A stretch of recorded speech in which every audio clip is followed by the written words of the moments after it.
The wine glass trembled in her hand for exactly 1 second before she set it down and made her face still. Margot Vance had learned that trick years ago, turning her whole body into something calm when everything underneath wanted to shatter, and she used it now at Table 6 of the Hartwell Foundation's Spring Gala, 12 feet from the man who used to whisper that he loved her curves in the dark and never once in the light. Bradley Kessler stood at the next table with his hand resting on the small of a woman's back. A woman named Priscilla with the kind of collarbones that caught chandelier light on purpose, and he was laughing loud enough for the whole room to hear before he turned his head and found Margot's eyes across the space between them. "Margot," he said, raising his glass like a toast. "Still coming to these things. That's brave." The table went quiet in that specific way rooms go quiet when they smell blood and want to see where it lands. "I was invited," Margot said. Her voice did not shake. "Of course you were." Bradley's smile widened, and Priscilla's laugh came a beat too fast. "Rehearsed. I just mean, some people you remember from a relationship. Some people you sort of forget were even there. No offense." The room laughed. Not everyone, but enough. Margot felt the heat climb her throat and settle behind her eyes. She thought about the 18 months she had spent rebuilding a career at Kessler Fine Arts Insurance after Bradley made sure every partner in that firm knew exactly why their engagement ended. She thought about the dark purple dress she wore now, chosen because it made her feel like something poured rather than something apologized for, and she thought she would rather walk into traffic than let this room see her flinch. She did not get the chance to decide what to do next. A man crossed the floor from the far side of the ballroom, moving the way water moves around stone, unhurried, certain, and the room's attention followed him before it returned to her. He wore a black suit cut close enough to look poured onto him. No tie, the top button of his shirt undone. His hair was dark, cropped short at the sides, a thin white scar through one eyebrow catching the light when he moved his head. He stopped directly beside Margot's chair. "Signorina Vance," he said, and something in the way he said her name made the syllables sound deliberate, chosen, like he had practiced them somewhere private before he ever intended to speak them in a room full of witnesses. "Forgive my lateness." Margot had never seen this man in her life, but she was an insurance claims investigator with 11 years of reading faces for a living, and she recognized instantly that whatever was happening here was not an accident. The man took Margot's hand from where it rested on the white tablecloth, and he bent over it, and he pressed his mouth to her knuckles for exactly as long as it takes a room to understand it is witnessing something it does not have permission to interrupt. "Everyone remembers me," he said, straightening, his eyes never leaving hers. "So it seems fortunate that I remember you." Bradley had gone very quiet. The man's name, Margot would learn within the hour, was Dante Salerno, and every person seated within 20 feet of Table 6 had gone still the moment they heard it, the way people go still around whether they have learned to fear. Dante did not release her hand right away. He held it a beat longer than courtesy required, his thumb resting once against the inside of her wrist where her pulse had gone erratic. Then he let go and turned his attention, unhurried, toward Bradley. "You were saying something," Dante said, "about Forgettable." "I didn't mean anything by it," Bradley said. "Just old friends catching up. Old friends." Dante repeated the words like he was turning them over to check for a flaw. "Is that what you were to her?" "We were engaged," Bradley said, and immediately looked like he regretted volunteering it. "Were," Dante said, "past tense. And now you stand in front of her with someone new and use the word forgettable in a room full of people who will repeat it tomorrow. I find that men who need an audience to feel powerful are rarely powerful at all. They are only loud." Bradley recovered enough to attempt a laugh. "I don't think we've met." "No," Dante agreed. "You have not had that particular misfortune."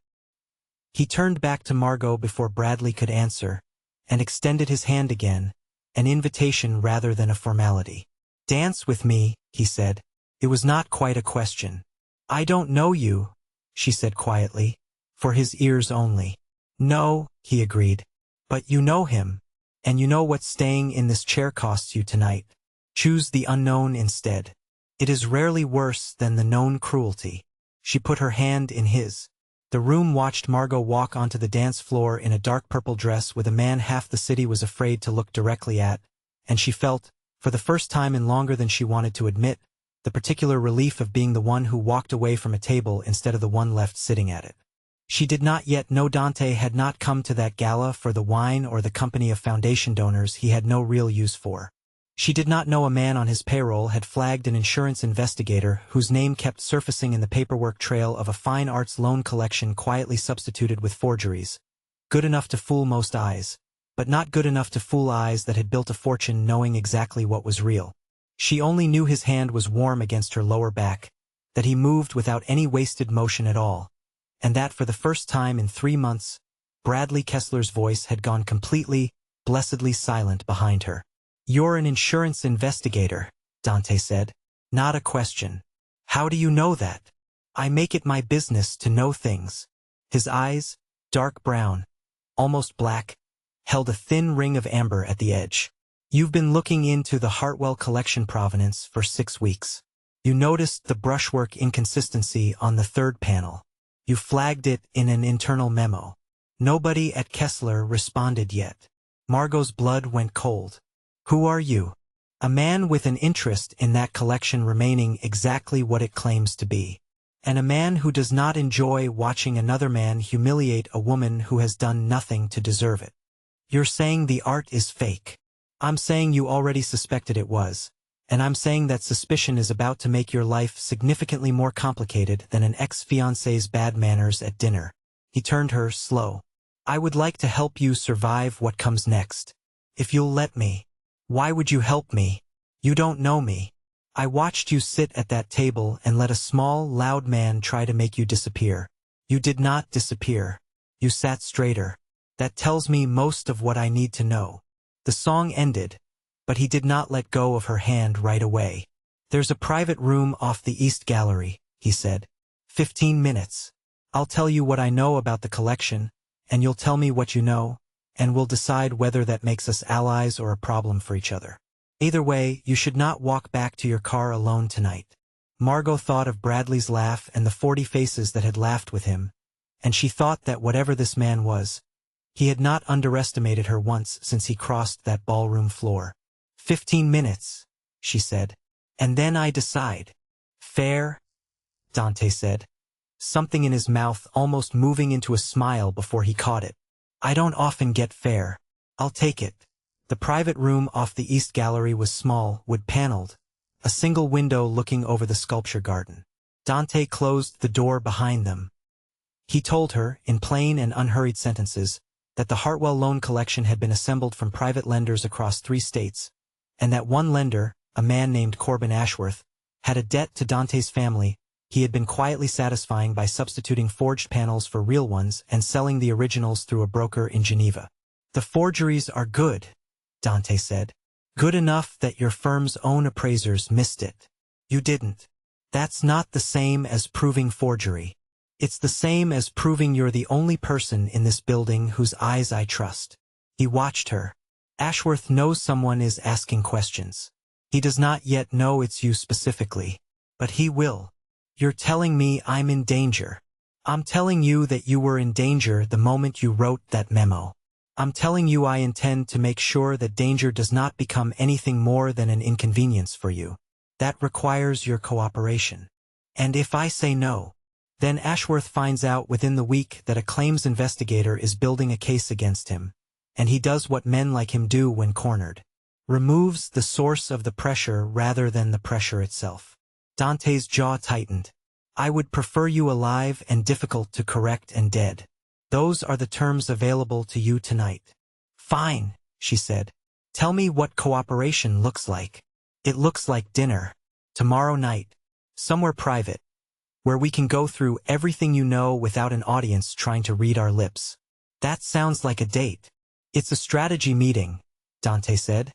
And this time the almost smile actually landed. "That happens to involve food."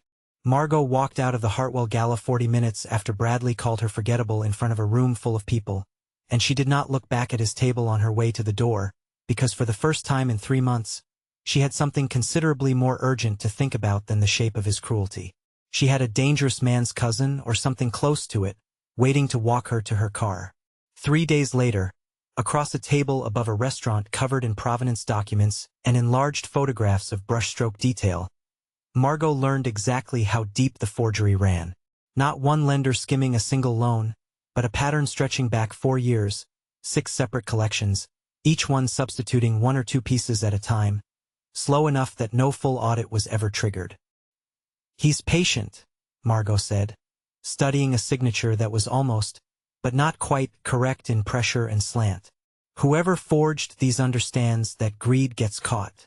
Patience doesn't." "Ashworth didn't do the forging himself," Dante said, sleeves rolled to the forearm. "He commissions it. There's an artist somewhere in this city good enough to fool museum appraisers, and Ashworth has been paying him for years. If I can find the artist, I can build a case that doesn't depend on suspicion. You'd be looking for a man who doesn't want to be found by someone who could put him in a federal courtroom." "I've found harder things," Margot said, and meant it. Dante watched her with an expression she was beginning to recognize, calculation and something warmer underneath it. He seemed determined not to let surface. "You're good at this," he said. "The finding. It's the only thing I've ever been good at that no one could take credit for instead of me." "Ashworth had someone watching the museum tonight," Dante said, changing the subject with deliberate ease. "A man near the east entrance. He left when we did." "You think he knows about me already?" "I think it's possible. I think it's also possible Bradley Kessler mentioned your name to more people than he should have tonight, and word travels fast in certain circles. Bradley wouldn't know Ashworth. Bradley underwrites fine arts insurance. Ashworth's forged provenance runs through firms exactly like Kessler's. It would not take much for those circles to overlap, particularly if Bradley has debts of his own. I need to warn my office. You need to do nothing that alerts anyone before we understand what we're dealing with," Dante said, an edge in his voice now, not unkind, but absolute. "The moment you move, Ashworth moves. I would prefer to decide when that happens. This isn't your decision. It became my concern the moment I put my hand over yours in that ballroom. I don't make that offer carelessly. When I involve myself in something, I finish it. That includes making sure you walk away from it whole." "Why does this matter to you?" she asked quietly. "The real reason." Dante was quiet long enough that she thought he might not answer, and when he did, his voice had dropped into something rougher. "My sister trusted the wrong man once," he said. "A man who told her she was worth protecting and meant it right up until it became inconvenient. I watched what that cost her. I don't intend to watch it happen to someone else while I have the power to stop it." "What happened to her?" "She's gone," Dante said, the 2 words carrying a decade of grief compressed down small. "That's all I'll say tonight." Margot did not push. "Okay," she said. "Then tell me what happens next." "Next, you stay somewhere I control the exits for a few days, until I understand how much Ashworth knows. Property in Brooklyn Heights. Guarded. You'll have everything you need to keep working the provenance angle. And you won't be alone in an apartment Ashworth's people could find in an afternoon. You want me to move into your safe house. I want you to survive the next 2 weeks. The location is simply the mechanism." "Fine," she said. "But I keep working the case. I'm not decoration." "I would not have offered otherwise," Dante said. "You strike me as a woman who does not do well decorative." The Brooklyn Heights property was a brownstone on a quiet street. 2 men named Rocco and Vince sitting in a sedan across the street at all hours, both nodding at Margot with a courtesy that suggested Dante had already made clear she was not to be managed. Inside, dark wood floors, deep leather furniture, a study Dante handed over to her entirely. It was in that study, 4 days in, that Margot found the thread that broke the case open. Cross-referencing invoice dates against gallery insurance records, she noticed a payment pattern repeating across 3 of the 6 forged collections. A shell company called Meridian Fine Arts Consulting that vanished into a Delaware account. A call to a state registrar contact traced it to a private mailbox registered under a name she didn't recognize. She did recognize the secondary contact listed on the account. Priscilla Hale. Bradley's new girlfriend. Margot found Dante in the kitchen, doing something with a pan on the stove, and held out the printout. Priscilla Hale is on the Meridian paperwork. Dante turned off the burner, studied the paper, his expression giving nothing away until he looked up. Bradley's girlfriend.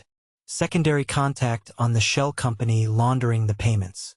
Which means either she's involved directly or Bradley is, or both of them are being used the same way I almost was.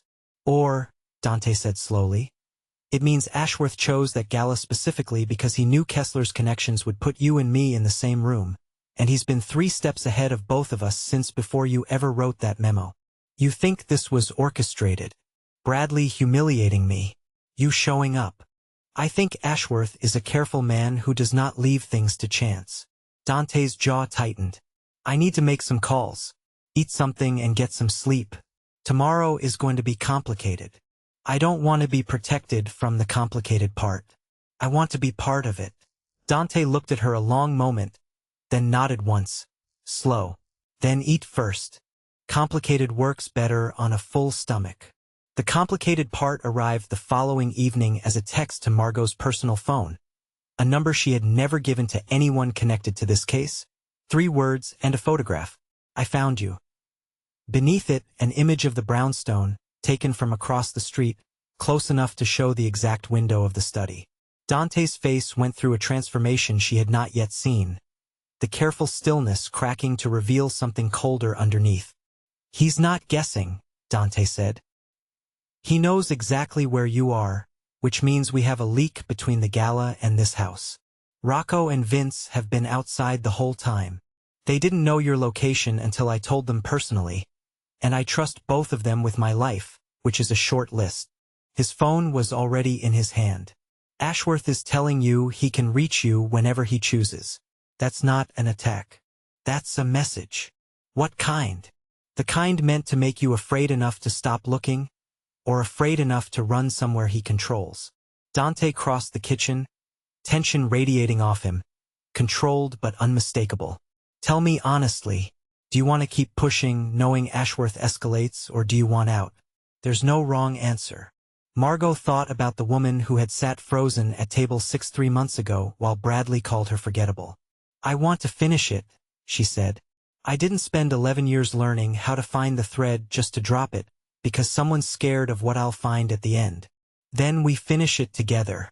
But you do not leave this house alone again until Ashworth is no longer a threat. That's the price of the choice you just made. I can live with that price. Good, Dante said, quieter now. Because I find I have very little interest in a version of this where you don't. The words hung between them, more honest than either had planned for. Dante, she said. Don't, he said, gentle but immediate. Not while Ashworth still has a photograph of this house on his phone. Whatever this is between us deserves better than being said in the middle of a threat. Then let's end the threat, she said. So you can say it properly. Something that was almost a smile crossed his face. That's the best offer I've had in longer than I care to admit. The plan they built was Margot's idea at its core, refined by Dante's precision. She would request a formal meeting with Corbin Ashworth under the pretense of offering a quiet settlement, returning the artworks before Kessler Fine Arts Insurance escalated matters to federal authorities. He'll want to meet somewhere he controls, Dante said. Private. Somewhere he thinks he has the advantage. You think he'll try something? I think a man who has spent 4 years building a criminal enterprise on patience is not going to let a threat to it walk away simply because she offered him a settlement. I think he'll try to make sure you never leave that meeting able to testify against him. Then I need you there. You need me somewhere he doesn't expect me to be, which is considerably more useful than standing beside you looking threatening. Ashworth doesn't know you and I have any connection beyond a dance at a gala. That gap is the only real advantage we have left. The meeting was set 3 days later, a private office above a gallery in the financial district. Margot wore a navy suit, a recording device sewn into the lining of her jacket at Dante's insistence. Say his name early, Dante had told her the night before, close enough that she could feel the warmth of him without either of them closing the last few inches. Get him talking about Meridian directly. He's arrogant enough to correct you if you get a detail wrong, and arrogant men correct details by confirming the truth. You make it sound simple. It won't feel simple in the room, but you have done harder things than make a guilty man talk. I've read your case files. You are better at this than you give yourself credit for. After this is over, she said quietly. After this is over, he agreed. There will be nothing left holding either of us back. Corbin Ashworth turned out smaller in person than his reputation suggested. A narrow man in his 50s with pale eyes and a soft, unhurried voice. Miss Vance, he said, rising, extending a hand she did not take. I understand you found some inconsistencies in the Hartwell provenance. I've found more than inconsistencies, Margot said, level, professional. I've traced payments from Meridian Fine Arts Consulting through 3 separate forged collections. I know the account connects to your associate Priscilla Hale. I know you've been substituting original panels for forgeries and moving the originals through a broker in Geneva. Ashworth's smile did not falter, but something behind his eyes went still. That's a serious accusation. It's a documented fact. I'm offering you the chance to resolve this quietly. Return the originals, repay the claims, and this stays civil rather than federal. And if I decline, then I take everything to the FBI's Art Crimes Unit Monday morning. Ashworth studied her, then opened a drawer, unhurried, and slid a folder across the desk instead of producing anything worse. You're a thorough woman, Miss Vance, he said. I suspect you did not come here entirely alone in your thinking. Dante Salerno has taken quite a personal interest in this matter, hasn't he? Margot kept her expression neutral. I don't know what you mean. I think you do. Ashworth's voice went colder. Open the folder before you decide how confident to feel about how this meeting ends. Inside were photographs spanning months, all of Dante in locations across the city, one of the Brooklyn Heights brownstone from an angle that suggested Ashworth's people had been watching it far longer than the single photo already sent. I've had eyes on Salerno's operation for the better part of a year, Ashworth said. Long before your memo. I have leverage over half the Commission's territory disputes sitting in this building. I don't intend to lose it over one insurance investigator with a grudge. This is about evidence. Evidence requires a courtroom, and courtrooms require witnesses who survive to testify. I'd like you to consider what happens to a woman who threatens a man with resources like mine before you leave this building. Margot's heart hammered, but she thought of Dante's voice the night before. You have done harder things than make a guilty man talk. You just confirmed the Meridian connection on record, she said, a small, cold smile touching her mouth. Twice. Once about the payments, once about surveilling Salerno for a year, which puts you in violation of at least 3 federal statutes before we even reach the forgery charges. Ashworth's pleasant expression cracked. You're wearing a wire. I'm wearing insurance, Margot said, standing, her hands steadier than she had any right to expect. The kind you should have thought about before deciding threatening a witness was easier than covering your tracks. Ashworth's hand moved toward the drawer again, faster this time, and Margot's whole body went cold.